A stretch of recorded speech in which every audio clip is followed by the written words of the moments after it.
Tahukah kamu, kehidupan manusia terdiri dari berbagai tahap perkembangan? Menurut Erik Erikson, ada 8 tahap perkembangan psikososial yang membentuk kepribadian kita.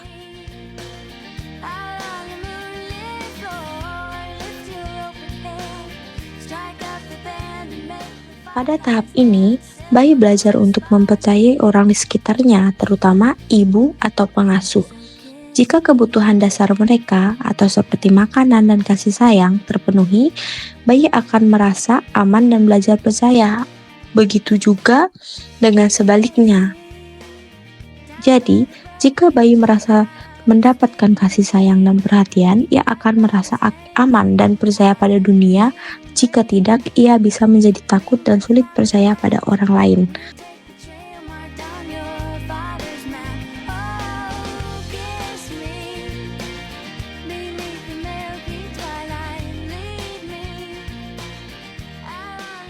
Pada tahap ini, anak mulai menyadari kendali atas tubuhnya dan penting bagi orang tua untuk membimbing mereka dalam mengelola keinginan dan dorongan tanpa hukuman berat. Tujuan utamanya adalah agar anak dapat menyesuaikan diri dengan norma sosial sambil mempertahankan otonomi mereka. Anak juga mulai mengembangkan kemampuan seperti makan sendiri, jalan, dan berkomunikasi. Orang tua yang mendukung eksplorasi anak dengan pengawasan dapat membantu anak tumbuh menjadi pribadi yang mandiri dan percaya diri.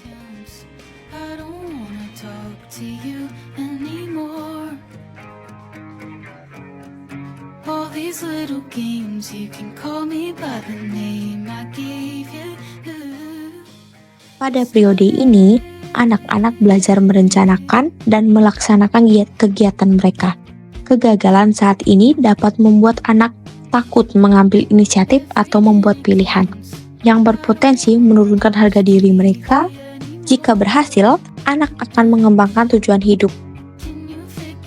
Anak prasekolah mengembangkan keterampilan motorik, bahasa, dan inisiatif. Namun, hukuman yang berlebihan dari orang tua bisa membuat anak merasa bersalah.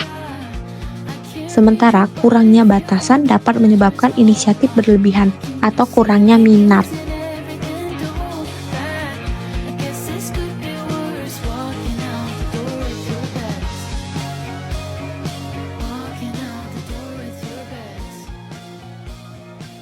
Pada usia 6 hingga 12 tahun, anak-anak berada pada tahap laten, di mana mereka mulai menikmati dan merasa puas saat menyelesaikan tugas, terutama yang berkaitan dengan sekolah.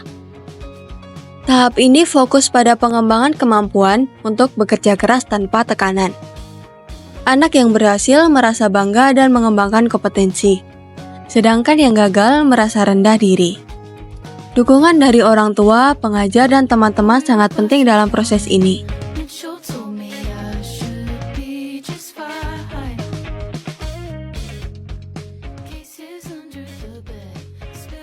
Tahap ini terjadi pada usia remaja, di mana individu mulai mencari identitas diri dan tujuan hidup. Konflik utama adalah antara menemukan jati diri atau mengalami kebingungan peran. Jika berhasil, remaja akan memiliki rasa identitas yang kuat. Jika tidak, mereka mungkin merasa bingung tentang siapa mereka dan apa peran mereka dalam masyarakat.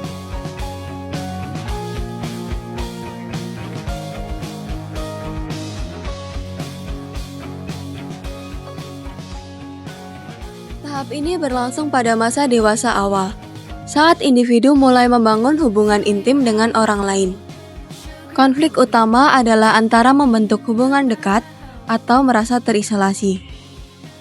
Keberhasilan di tahap ini menghasilkan hubungan yang erat dan penuh kasih, sedangkan kegagalan dapat menyebabkan kesepian dan isolasi.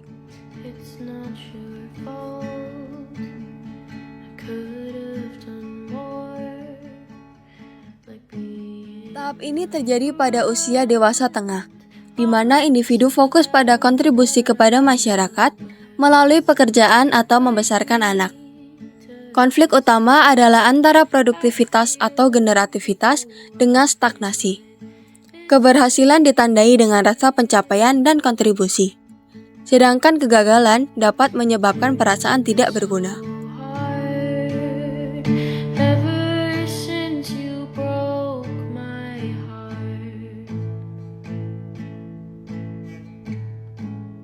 Tahap ini terjadi pada usia lanjut, ketika individu merefleksikan kehidupan mereka.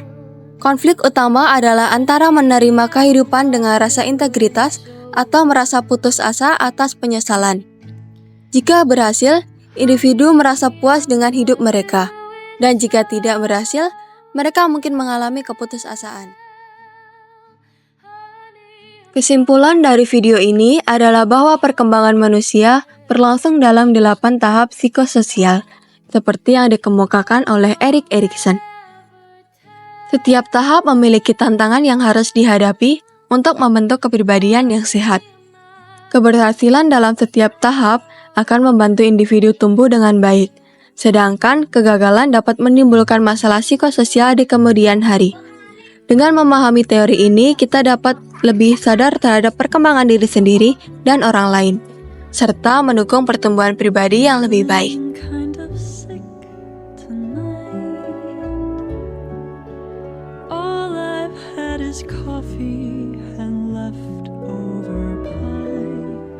It's no wonder why.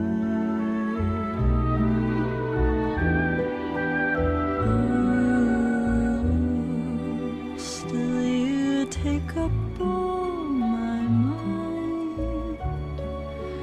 I don't even think that you care like I do. I should stop. Heaven knows